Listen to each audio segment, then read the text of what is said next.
est bien là, hein. T'as vu tout ce qu'on peut faire? On est super. Super! Bienvenue à tous, vous êtes chez Loïc et Julien, je suis Loïc et je suis avec Julien. En effet. Et on va vous montrer des petites choses sur Illustrator aujourd'hui. On va vous montrer comment réaliser un diagramme sectoriel sur Illustrator. Voilà. Et comment le mettre en forme après pour qu'il soit tout joli. Voilà. Donc vous allez voir que c'est une manip qui est pas très longue, hein, qui prend 5-10 minutes. Voilà. Donc Manip, nous on va essayer de faire en sorte que ça prenne 45 minutes. Voilà. Manip qu'on peut faire en 2 minutes sous Excel. Ouais, ok, mais là, là vous pouvez agrémenter un document et qui est fait sur Illustrator et enfin vous allez voir, c'est cool.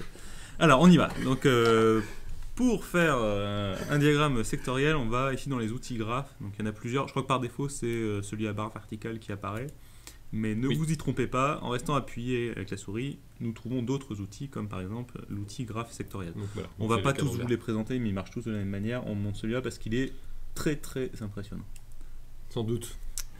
Donc ça vous fait un outil de dessin comme d'habitude et vous allez pouvoir dessiner comme à votre convenance et placer où vous le souhaitez votre graphique et donc en dessinant tout simplement un rectangle qui contiendra votre diagramme. Donc là, automatiquement, le diagramme apparaît, il est plein, tout rond, noir, puisqu'il représente ici un pourcentage de 100%, parce qu'on a déjà une valeur 1 par défaut. Ouais, alors on n'est pas obligé d'avoir une somme de valeurs, enfin on va mettre des valeurs ici, on n'est pas obligé de mettre une somme de valeurs qui soit 100, ensuite on peut mettre n'importe quoi. Il va répartir automatiquement, il va calculer le pourcentage correspondant et l'afficher. Par exemple, si tu mets 1 et 1, et tu valides, parce qu'il faut valider à chaque fois, voilà, il va répartir en 50-50, ce qui est assez logique. 1 et 2, répartir en 1 tiers, 2 tiers, ce qui est assez logique. Et 1, 2 et 97. Voilà. Ça me fait 100%. En soi, je peux même aller bien au-delà de 100%, ça n'a aucune importance. Voilà. C'est l'ensemble du cercle, c'est la totalité des données. Voilà. Donc nous, on va représenter des données qu'on a trouvées sur Internet, qui sont la répartition des différentes races des joueurs du ladder de StarCraft, c'est bien ça? En ligue grand maître. En ligue grand maître. On a un professionnel de StarCraft là. Bon, pour les initiés, voilà, vous saurez ce que c'est. Pour les autres, ça n'a aucune importance. En fait, juste, on va représenter trois valeurs qui sont un pourcentage, donc 34%, 28% et 38%. À noter que les 34% c'est ça, la première donnée c'est ici, la seconde là et la troisième ici. D'accord. C'est dans le sens inverse des aiguilles d'une montre. D'accord. Enfin, ça dépend si tu utilises la montre dans quel sens. Quoi. Ok, donc on va ensuite pouvoir mettre... c'est comme les points cardinaux, ça dépend de vers quelle direction tu te tournes. C'est ça. Surtout quand tu es au pôle Nord.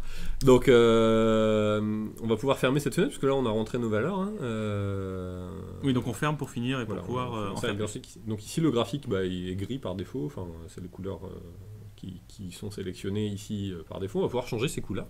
Alors pour ça, on va sélectionner notre graphique. Alors, soit on a la flèche de sélection qui permet de sélectionner tout le graphique, ou la flèche de sélection directe qui va nous permettre de sélectionner une seule portion, celle-ci, celle-ci, celle-ci, voilà. Et appliquer quelque chose sur la sélection, comme par exemple modifier la couleur. La couleur, ouais. Donc on va prendre Alors là j'ai sélectionné le contour, donc c'est pas bien. On va plutôt mettre...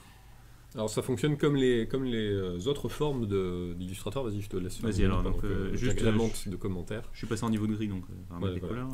Ça fonctionne exactement comme les autres formes d'Illustrator, hein. Tous les objets que vous dessinez, ça fonctionne toujours de la même manière. Vous avez le contour, donc là que Julien vient de mettre en transparent à l'instant, et puis vous avez le fond de la forme auquel on va appliquer nous des couleurs ici. Donc on va essayer de faire quelque chose de relativement joli, ou pas d'ailleurs. Qu'est-ce qui te ferait plaisir en dernière couleur? Eh bien je sais pas, du jaune kaki par exemple. Jaune kaki. Voilà. Parfait. Je crois que c'est exactement du jaune kaki, c'est la couleur la plus sale qu'on ait jamais vue. Voilà. Et donc à votre convenance, vous pouvez par vous-même modifier ces zones. Ok.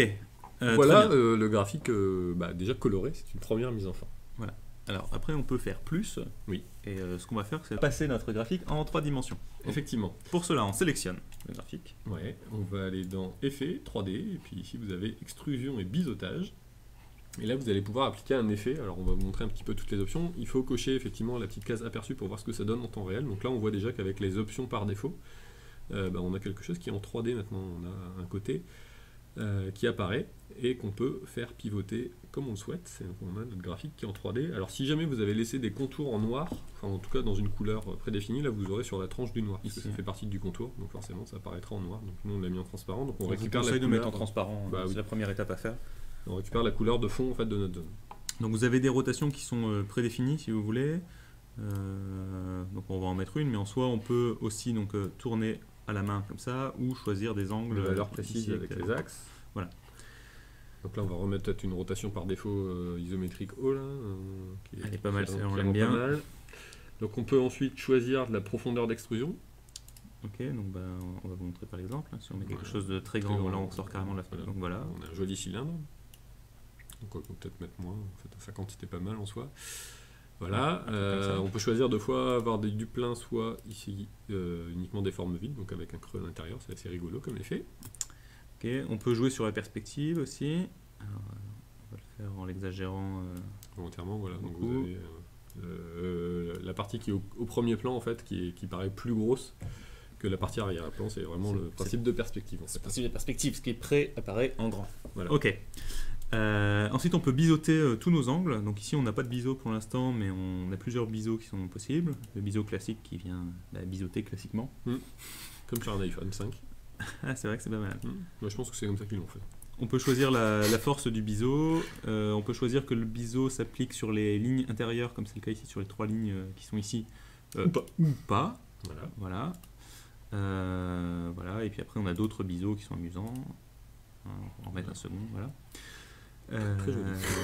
On peut choisir notre luminosité. Alors, par défaut, on est dans ce mode-là, donc on n'a pas plus d'options qui apparaissent. Donc, on ne peut pas choisir la luminosité. Si vous cliquez sur plus d'options, on peut choisir l'endroit d'où vient la lumière sur notre graphique. Voilà, donc on voit que ça change. Effectivement, la lumière vient de devant et puis là, légèrement de côté derrière. Ça change forcément l'ombrage. On peut choisir l'intensité de la lumière, s'il y a une lumière en pas, les tons clairs, etc. Donc là, il y a plein d'options qu'on vous laisse découvrir par vous-même. Et on va valider. Voilà. Voilà, donc ça c'est notre graphique. Si on décide de modifier la rotation, alors l'erreur à ne pas faire, c'est de sélectionner le graphique, de refaire effet 3D, parce que là sinon on va appliquer à nouveau un effet 3D sur la forme qui est déjà en 3D. Effectivement, donc vous allez appliquer un nouvel effet en fait. Ce que vous devez faire, c'est aller ici, dans ce volet, dans aspect. Le petit point noir là avec le cercle blanc. Oui, c'est ça. Et prendre extrusion et biseautage, et ça va nous permettre de revenir, alors j'en ai aperçu, exactement dans la situation de tout à l'heure. Obtenez la fenêtre que vous avez paramétrée juste avant en fait. C'est le paramètre qui est enregistré dans l'extrusion et biseautage 3D de votre forme. Donc que vous pouvez modifier du coup. Voilà. Et on va en profiter aussi pour vous montrer qu'on peut à cet endroit-là aussi régler l'opacité de différents éléments. Voilà. Mais oui, par exemple, là tu dois régler l'opacité de tout le graphique, je pense. Voilà. Bon, si on veut le mettre en premier plan sur quelque chose. Par exemple. Voilà. Bon, on à 100%, peut-être qu'on y 100%. On y voit clair. Ok. Donc maintenant, ce qu'on voudrait, c'est plaquer du texte sur nos 3 zones, donc afficher la race. Donc on vous a dit, c'est les 3 races du jeu StarCraft, en fait, et donc la répartition des races choisies, et donc qui sont Protoss, Terran et Zerg. Donc on voudrait afficher le texte Protoss, Terran et Zerg sur nos 3 portions, et le plaquer de manière à ce que le texte suive l'orientation de notre graphique. Ouais, suive la perspective en fait de notre option 3D ici. Parce qu'on pourrait très bien venir tout simplement coller du texte par-dessus, ce qui ne rendrait pas du tout le même effet. Alors ce qu'on va faire, c'est qu'on va écrire nos fameux 3 zones ou X zones, ça dépend ce que vous avez dans votre graphique. On pourrait mettre en soi également des valeurs de pourcentage. Ici, nous on a mis des pourcentages directement. On pourrait également les appliquer de la même manière. Donc là, on fait 3 zones, et c'est 3 textes en fait, 3 zones de texte. Et ces 3 zones de texte, on va en faire des symboles. Donc il suffit de sélectionner la zone de texte et de la glisser dans le volet symbole que vous avez ici à droite avec le petit trèfle. Et donc de glisser vos 3 symboles, de leur donner un nom. Alors ici, Julien, tu ne mets pas de nom spécifique, c'est pas bien gênant. Ensuite, on peut les supprimer, on n'a plus besoin, ils sont dans notre bibliothèque de symboles à partir de maintenant. Et c'est à partir de ces symboles qui sont présents dans cette bibliothèque qu'on va pouvoir plaquer sur notre graphique, on va pouvoir plaquer des symboles, toujours en allant dans l'option 3D. Donc on va retourner dans l'aspect, aller chercher notre extrusion et biseautage 3D, et là vous avez, si on met l'aperçu, voilà, pour obtenir notre paramétrage. Et il reste un bouton, le seul qu'on n'a pas utilisé, qui est plaquage, qui va nous permettre de plaquer du texte sur nos zones. Donc ici, on va obtenir toutes les zones de notre graphique. Alors on voit qu'elles sont en rouge. Donc ici, là, je suis sur cette zone-là. La surface de la première zone. C'est la zone où je vais écrire Terran. Alors je vais le faire immédiatement. Protoss, c'est la première race. Voilà. Je le sélectionne, j'ai mon texte ici. Directement. Voilà. Et il est orienté en fonction de l'orientation. Qui est l'orientation qui est donnée par cette fenêtre ici. Donc en fait, si vous changez. Là, il agrandit, donc on va voir ça s'agrandit. Là, tu l'as mis complètement à l'envers. Ok. Ensuite, on va faire la même chose sur les 2 autres zones. Donc là, il faut circuler dans les différentes surfaces. Donc ici, c'est la même, le dessous. mais le dessous, voilà. Donc apparaît en clair quand c'est le dessus, en foncé quand c'est le dessous. Et on voit à chaque fois ici et en fait là, comme on a décomposé notre graphique avec un biseautage qui est très particulier, on va voir qu'il va se décomposer, on va le trouver après le biseautage, avec des formes un peu particulières. On a des formes qui n'étaient pas rectilignes ici. En fait, c'est nos différents biseautages qui sont décomposés en filaire. D'ailleurs, on ne vous a pas montré, on vous le montrera après. On peut l'afficher en filaire aussi, le graphique. Là, je suis sur la deuxième zone, on va appliquer le deuxième texte. Les ergs. Voilà, qu'on agrandit également un petit peu. Et puis on va aller chercher la dernière zone pour les terranes, qui est... Hop, tu l'as passé, juste avant, voilà. Et là, on peut mettre terrane. Et puis voilà, on a effectivement notre texte qui s'applique en tant qu'ici zone plaquée et qui suit la perspective de notre graphique. Donc on voit qu'effectivement, on récupère les paramétrages de notre option 3D. Donc là, tu n'as plus les options parce que tu n'as pas ton graphique qui est sélectionné, si c'est ça que tu cherches. C'est ça que je cherchais. Et notamment, si on s'amuse à changer l'angle de notre graphique, le texte suit. C'est ça l'intérêt de l'outil. Ouais, le mode filaire, on le voit quand on déplace le graphique. Je vous en parlais juste avant. Oui, alors le mode filaire, pour le voir, c'est là-dedans, je crois, c'est en surface, et puis c'est structure filaire. Voilà, on peut voir. Mais on a même la structure filaire du texte, c'est assez rigolo. Ouais.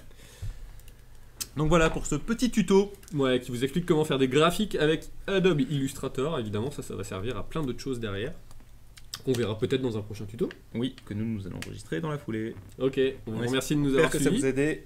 On vous dit à bientôt. Bah oui. Et Loïc vous laisse avec le mot de la fin. Ciao, ciao. Bye.